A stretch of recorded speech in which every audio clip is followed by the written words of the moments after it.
And here, if you look closely, you can spot the odd shape of the vombatus or sinus droppings. Mr. Guide Man, sir? The cube shape has long mystified scholars, but for someone like myself, it's easier tracking. Excuse me, Mr. Guide Man, sir? What is it, my good lad? Everyone's paid good money for this bush tour. Don't spoil the lessons for everyone now. What was the first thing I told you? Your name is Tony, so call you Tony? That's right, lad. Now what is it you're needing? Well, it's just that Bobby seems to have disappeared. I thought maybe he went off to relieve himself just a tick ago. Now. And what's the second thing I told you? Don't wander off the trail? That's right.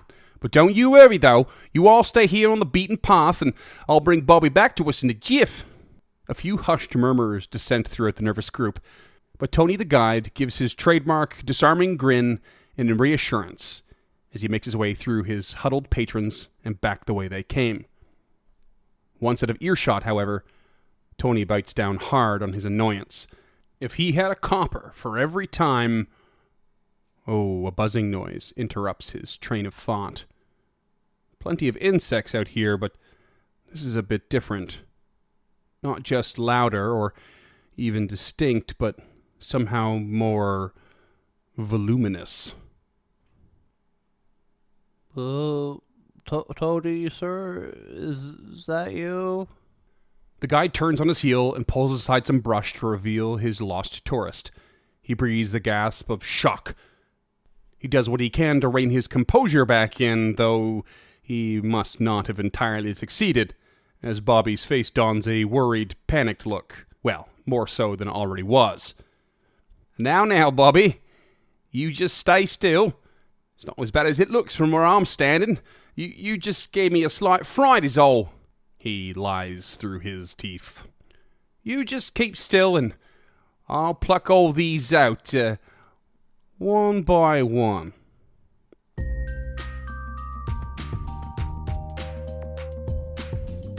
Hey there, creatures, and welcome to Encounter This, a podcast exploration of the creatures from Dungeons & Dragons and the lore that surrounds them. Hey there, creatures, and welcome back to Encounter This. This week, I, James, this bites kid, will be sitting back and relaxing as Freeman, he bites, Easton, is going to be taking us through the bitey, the bad, the bat, the Stirge from the Monster Manual on page 284. These creatures are hilarious. Okay. I don't know anything about them, but I've seen a picture and I hate them. Yeah, they are awful to look at.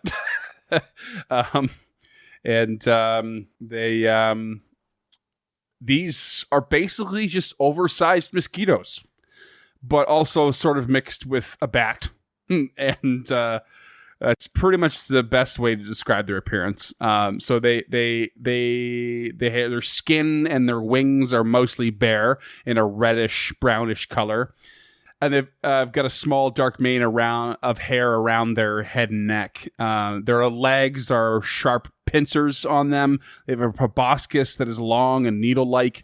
Usually they swat and slash it through the air while they are searching for their next meal. And they feed on the blood of living creatures, attaching themselves and drawing the blood slowly. They plunge their proboscis into a vulnerable spot and use their pincers to latch on, only releasing if forced or when full of their meal. Oh, so they're more like ticks than mosquitoes. I guess so. I mean... I did not realize that. Yeah. Individually, they don't pose much of a threat at all, but they do tend to group up in packs and can be extremely dangerous because they can attach to a target as fast as they can be plucked off. So These guys are they are a low level potential, or actually technically a high level potential PC death, given the right or wrong rolls. Yeah. If we look at the artwork, like the original, these things appear through the whole all of the editions. The first edition artwork is kind of funny.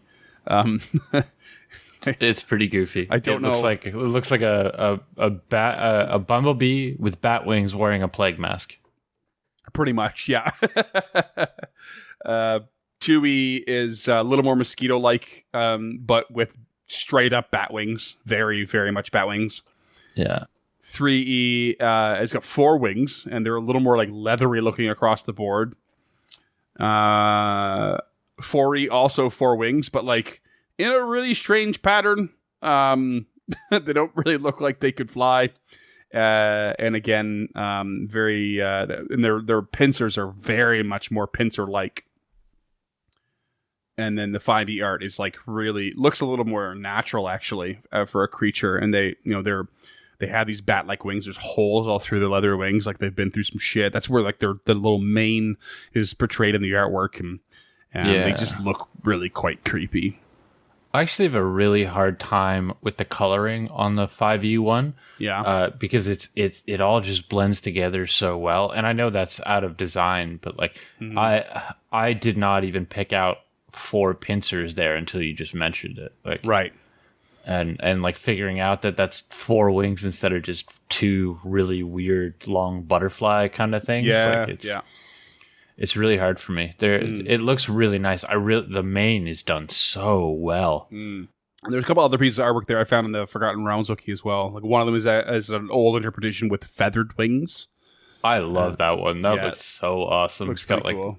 bird or like dinosaur hands. And the other one's it's a pretty low resolution image, but it's an adventurer being attacked by a couple of them. You can actually see one of them is like pierced the adventurer in the chest, and there's blood like spurting out. Yeah. Or it's the arm. Sorry, it's not the chest. It's so low res, it's hard to see. But her arm's like across her, and they've plunged into her like elbow kind of crook, and it looks pretty nasty. Yeah, and it looks like there's 3 of them. Like that's just her eagle hood. Yeah. So they've got there are various other manuals go into much more, and in some cases nearly staggering detail. So far that's literally all the lore for 5e. Just so you know, there's no lore. It's just describing them, and that's it. It is. It's exactly 3 paragraphs. Yeah, there's nothing to it at all. But there's loads of like. And I'm talking very specific information. We're getting into bark-eating horses territory here, where it's just like, it's just like they just pinpoint all of these very specific physical details from old editions, and a lot of this is coming from the ecology of the Stirge, coming from Dragon Magazine and shit like that. But basically, I'm just gonna run through it real quick. You stop me when you feel like it. But okay. The wings are membranous, much like a bat. They're usually about 1 foot in length, 2 foot wingspan. They have 4 8-jointed legs. Their eyes are a yellowish hue. Their proboscis was pink and faded to a gray at its base. Newborns could only glide and not fly, spending their first 4 months on the mother's back. The mother could carry up to 2 of their young at a time. With average animal intelligence, they seek out sources of blood without much thought. This sometimes led to the death, led to their death at the hands of creatures like vampiric mists, and because they're quite mindless in their pursuit. They could see in total darkness and low light, and they could detect heat sources up to 200 feet or 61 meters away. Their bodies produced a clear liquid that acted as an anticoagulant. They drew blood into small cavities just below their backbone. Here, the blood sugar was converted into body energy, blood into plasm, allowing the Stirge to replace its own blood and recover faster from injuries. A full belly allows a Stirge to subsist for 72 hours, but an additional 24 hours later, the Stirge will starve to death. Wow. That's such a quick turnover. Yeah. They were also liable to transmit blood-related diseases, which makes sense. In groups, they are known as flocks, colonies, or thirsts, which I really like. Averaging between 3 and 30 specimens, with a territory of about 1 mile, though they migrated frequently and thus were difficult to track. Okay. Their only sense of communication was through waving their proboscis around, though they could indicate surprising details like food or danger has been found, and the direction, size, and strength of said find, just by waving their proboscis around. Sometimes they were bred in captivity and used as familiars. Goblins and kobolds were known to capture sturges and use them as traps. And some sturge colonies lived in symbiosis with evil dragons or web birds, which are a very defunct arachnid bird-like creature from 1, 2, and 3E. Okay. And they also took up lairs near bloodthorns, which was a predatory vine capable of limited movement and grappling and bleeding at victims, which I think they last appeared in maybe 2 or 3E. Wow. And no sturge racing in D&D, I guess. No, I guess not. But that's your long list of bullet points of like extraordinary detail. That is in fact a lot. Yeah, it's crazy. I loved everything about it, and I was like, I gotta write all these down. We're having a biology lesson on this mosquito bat today. Wow. That is so much info. 8 jointed legs kind of makes me angry. I cannot imagine how they fit 8 joints into those legs. And none of the artwork reflects that at all. No, not at all. Unless each of the 4 legs is double jointed, which looks like it could actually be true. Yeah, maybe. Yeah, so pretty wild stuff. I love that that level of detail. Big fan. But there's not really to tell anything beyond that, like in the D&D world, because they are just a blood-sucking beast. That's it, plain and simple. They don't have, there's no mystery behind their origin or something like that. I mean, I think there was, maybe I came across something. It's like they might have been created by, but it's like, who cares? Like, they are just a big mosquito. And that's that. And they could be dangerous, should you find yourself in their territory. I assume some sort of, forested or jungle-like rainforest kind of area. I mean, and as such, there's no honorable mentions. There's no famously named Stirges that I came across. Well, maybe in Dungeons and Dragons, but there certainly is in Pathfinder. Is there? Well, Stirges don't strictly exist in Pathfinder. They're called Bloodseekers, I believe. Is that true? I'm not 100% sure. I should have done my research prior to this, but Side Quest Side Sesh, episode number 2, is called A Stirge to Kill. And I believe the folks of that town, I believe it's Ravenmore, race Stirges, and they interact pretty aggressively with them. Yeah. Oh, that's funny. Well, I mean, from there, I'm going to take you from the D&D biology lesson to the fun facts section, because there is no cultural lore for these big mosquito bat things. But I do have some fun facts about actual mosquitoes, if you'd like to hear them. I kind of don't, but maybe. Ravenmore makes a Stirge blood sausage. So, yes, they absolutely do exist in Pathfinder. Nice. Okay, cool. Well, the fun facts about mosquitoes. Some of these you've probably heard before. Some of them are like, as common as, sharks only kill 2 people recorded per year kind of thing. Just don't put a picture of one in the Discord and I'll be fine. That's fine. I don't need to show you a picture of a mosquito, I don't think. No. Here's a couple interesting things. Mosquitoes are more attracted to pregnant women, beer drinkers, dark clothing, and smelly feet. I did not know about the pregnant women, but the rest of them I'm pretty aware of. I had heard when I was a kid that if you eat a banana, they'll go all over you. I don't know how true that is, but it wasn't in the list of facts that I found. This is a crazy one. They beat their wings 300 to 600 times per second, and somehow are able to synchronize their wing beats with mates. I mean, that makes sense. Like, you're beating it that fast. Yeah. I mean, I don't think science can actually tell. I think that the scientists were probably like, yeah, that's a real thing that's happening. Let's tell the public that. Like, how would you possibly measure that? I mean, one thing's for sure is that they can get it's in relative recent years with high-speed cameras that they're able to establish closer measurements of that.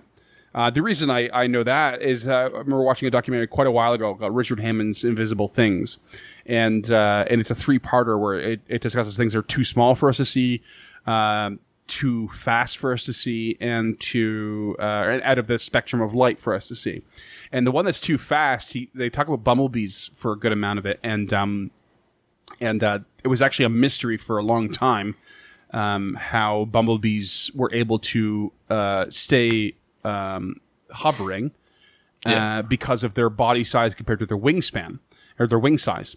And it turns out it was with the development of high-speed cameras, they were able to discover the actual wing flapping pattern where they motion it forward and then they twist their wings backwards and they do basically a double flap per flap. It's like a figure 8. Yeah. Right. Yeah. And that was how they were able to stay afloat and in the air. And it's really fascinating. So it's like technology like that is like narrowed down our understanding. Now, I'm not going to go ahead and say that's why 300 to 600 times per second is accurate, because that's probably not true. But well, that's why that window's so big. That's not the part that I have doubts about. I have doubts that they can measure 600 beats per second on 2 mosquitoes at the same time. Right. That's what I have doubts about. Yeah. I will say that I just pulled this off of a fun fact page that I found. I have nothing to contribute. Like, I'm not an entomologist. I don't legitimately care. I just, as somebody who's got a passing fancy in science, I've never seen anything that would allow me to, or would allow me to not believe that. But also, why would anyone measure that? It would be so incredibly difficult to get them to sync up and then watch it. Like, I mean, I guess I assume that they mate in flight, and that's why it's the assumption they synchronize their wing beats. They would have to in order to be able to do that. Be my sure, guess. But you would have to look at individual beats in order to know that they're synchronized. And I don't know if they can measure 600 beats per second. I don't even know what that would be. Like, I know that's like some nanosecond. Some amount of nanoseconds, but I don't know what it is. 60 nanoseconds? Like one beat every 60 nano? Like, I can't do that math. I'm not smart enough. So, like, I have no evidence. Math.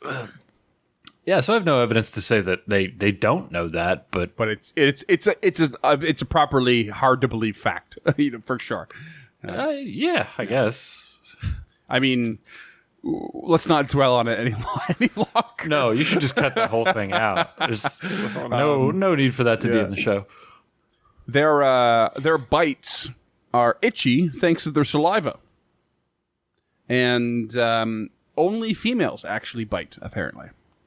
Oh, I didn't know that. Which really says something, because if only, I mean, I guess we can't say for sure that's 50% of their population, but if only one gender of the population of mosquitoes bites, like, it really emphasizes some of the other facts. But moving on, they have from egg to adulthood is about 4 to 7 days. They can drink double their body weight in blood. They can detect CO2 from 75 feet away. Oh. Weird. How and why? That's known. I don't know. But I wonder if that's how they track their prey. Maybe. Activity increases during a full moon, with one study showing a 500% increase. That's too much. That's too much of an increase. They hibernate in winter. That's wild. And why would they? How long is their lifespan? That I actually don't have here, but it's quite short, I would imagine. Egg to adulthood in 4 to 7 days, like, they just breed and die over and over and over.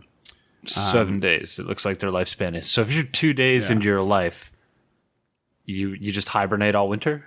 I don't know. I didn't die far enough in. But the most important fact of all of this, and this is the one that I've heard many, many times, is that they are the deadliest animal on the planet. having killed more people than all recorded wars combined, easily, like by a long shot, essentially. Yeah. Yeah. And that's pretty much through the transfer of blood-related diseases, right? They have managed to do that, like malaria.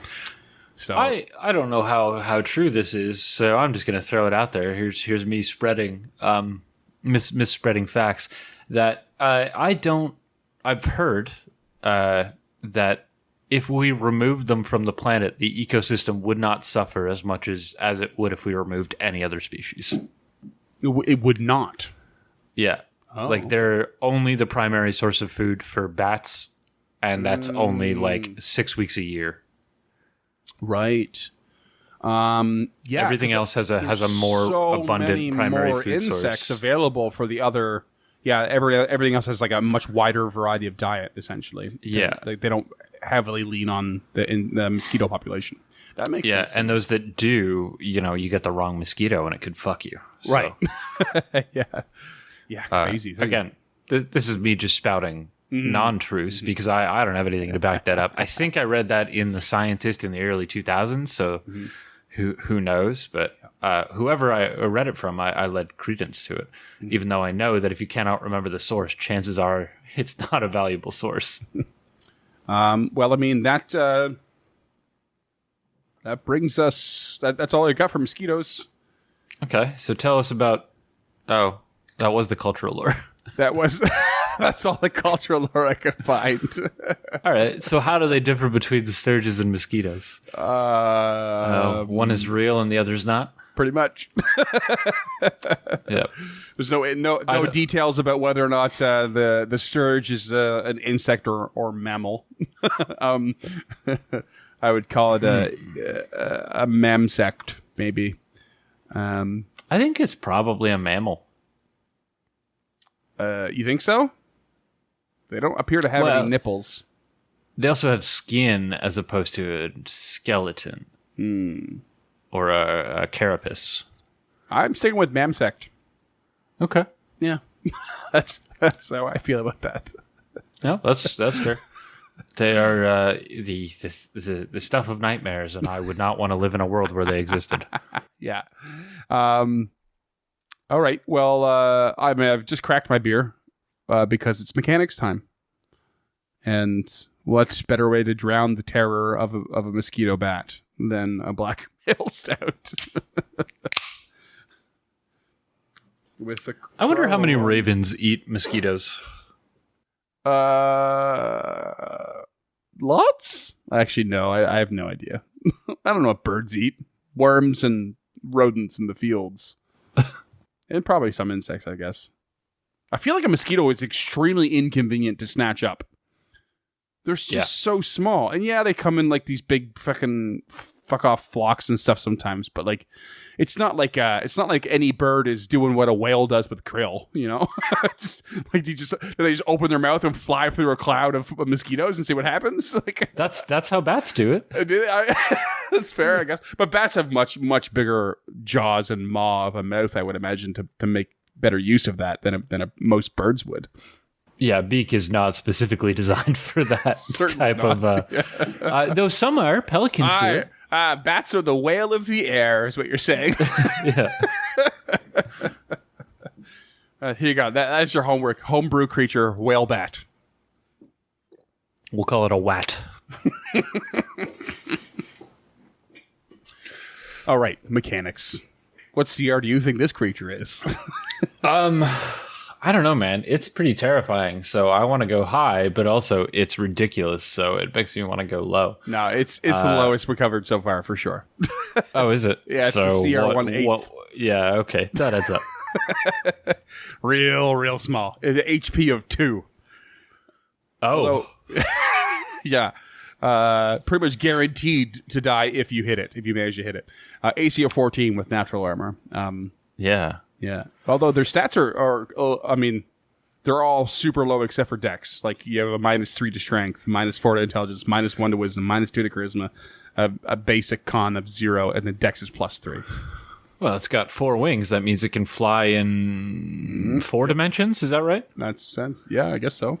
Because you only need 2 wings to fly in 3 dimensions. They've got their pitch, their yaw.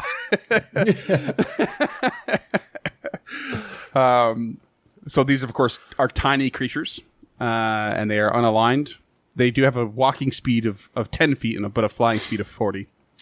Their languages are none, but I did figure I would propose the possibility of a proboscis ease, since they can communicate with their proboscis. Probably not a language the average person could ever learn. No damage, immunities, or resistances, or condition immunities. Dark vision of 60 feet. That's it.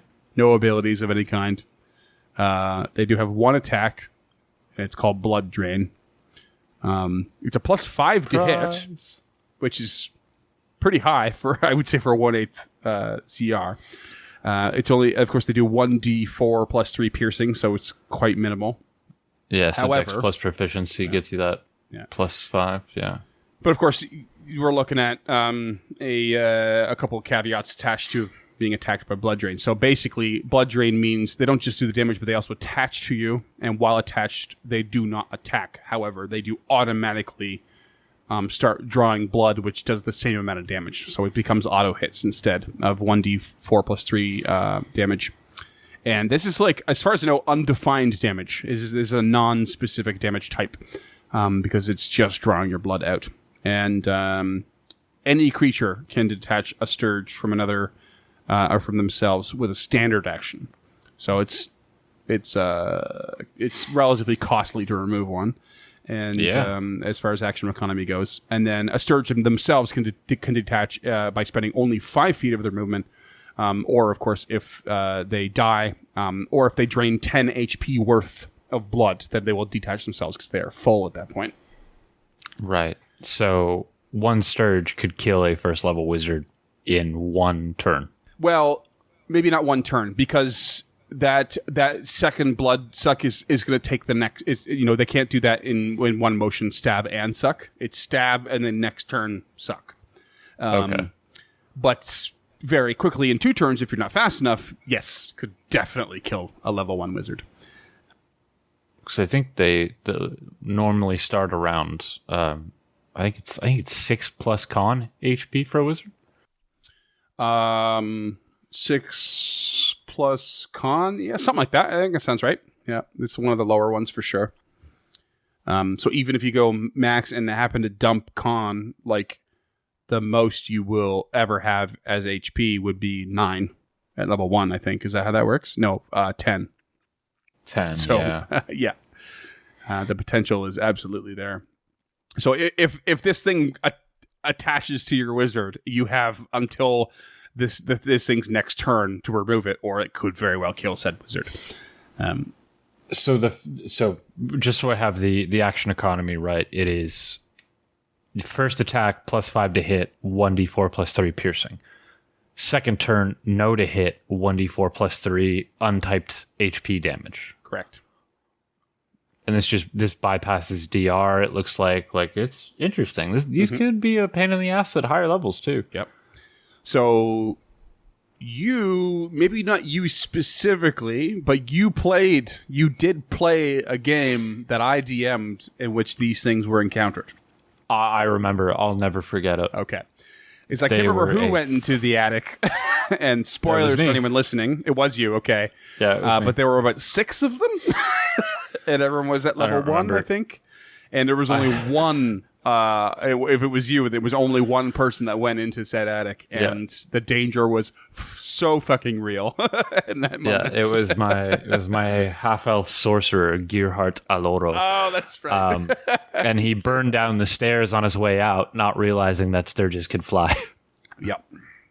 And I'm quite sure there were 6 of them. The only other creature in that particular adventure we were playing which was unique to the adventure. So it is still slightly spoilers for anyone listening. I won't get too specific, but they were a swarm of like blood maggots or something like that. And they could if you didn't burn them or burn the wound that they formed in your skin, they would crawl through your bloodstream and go straight to your heart and kill you instantly. And they were like a 1/4 CR creature or something like that. But you had 3 rounds to deal with it. And if you didn't, they could insta kill you. It was crazy. Yeah, So Salt Marsh between doesn't them fuck and- about. Yeah, that's it. So between them and the Stirges in the attic, I was like, fuck, there's a proper potential here if the rolls don't go right, and someone might get insta-die real quick. But yeah, y'all managed. Yeah, yeah, that's something. But that's the Stirge. That's it. That's the one time I've used them. You've faced them. I don't know if you'd have any homebrew ideas. I don't really have much to say. They are what Honestly, they are. these guys are so outside of my wheelhouse that I never even really considered them. Every time I roll past them, I think that I should use them because they're a role playing game classic. But Yeah. I don't know. They're just so deadly that I have no interest in using them at lower levels. And by the time that you guys can handle them handily, they're just kind of a nuisance. Like 10 HP and it leaves, and then 1 hit, 1 kill. Like, Yeah. But again, they have 2 HP and a low AC. Like they can be dispatched very quickly. But it's the swarm that's so dangerous, right? So it's one-on-one. It doesn't matter at all. You're almost never going to You're almost never going to die by facing one. right. And mechanically, is there a swarm stat block? There is or not. It just They do not. Okay. They do not provide one. No. Okay, that's fine. Yeah. So you would just run 6 or 8 of these together, Right. Right. Yeah. I actually the only homebrew I would do is I'd run them like 40 minions. There's no reason they should have 2 HP. Like 1 hit, 1 kill is how I'd run them. Right.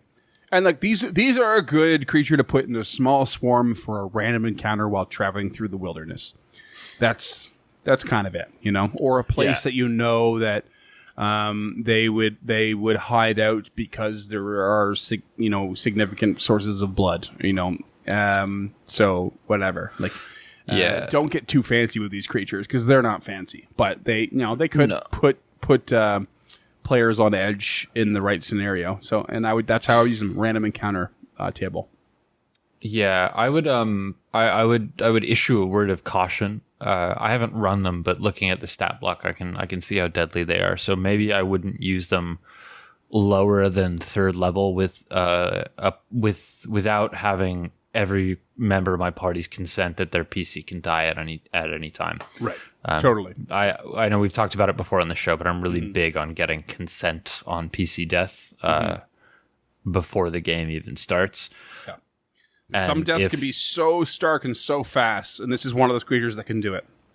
Well, more importantly, this wouldn't be a good death. Yeah. Like it's one thing when your character dies and it's this thematic moment and they go out in a blaze of glory or the villain wins. But like if you just you succumb to mosquito bites in the woods, like that's not a fun story or a good death. Like you're 2 sessions in and your character dies of mosquito bites. Like meaningful, yeah. Right. Like unless you're playing a tabletop version of the Oregon Trail, like that's not okay. Right. If you're too young for Oregon Trail, Google it. You'll be able to. It's a video game from, I don't know, the 70s. Stirges. There you go. Take them as they are, listeners. I would be interested to see if anybody has any homebrew ideas to make these things a little more applicable at higher levels, because I don't have anything off the top of my head. I'm also exhausted. It's been a very long week and a long day, so I'm not feeling particularly creative at the moment. But if you have a way that you have beefed up before and it's worked, I guess, like some actual experience homebrewing these, we would love to hear from you. I want to hear about unceremonious deaths by these things. That's what I want to hear. Oh, I mean, I want to hear about all of the player deaths. Anytime you kill a player, like send us an email. I live for that shit. Yeah. And you can hit us up with that at info@encounterthis.ca. If you're more of a social savvy person, you can get us at EncounterPod on Twitter and Facebook, or encounter.pod on Instagram if you want to share some pictures of the deceased character sheets. If you like this, you want to hear more, you want to hear some outtakes, some, I don't want to say goofs, but like some tirades that we go on, you can help us out and help keep the lights on patreon.com/encounterthis. $1 a month gets you access to a private Discord where you can just straight up text it to us anytime, day or night. We're pretty much around. about any of those unceremonious player deaths. Then for $5 a month, I will handwrite a thank you letter and mail it to you. And then that'll also give you access to our show notes so you can see the goofy documents that we use to put these shows together.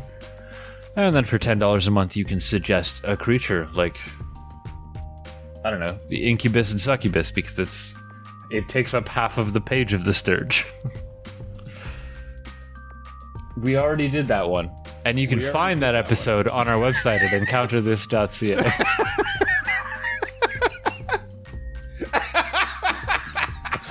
It's only episode 56, and I'm already forgetting them.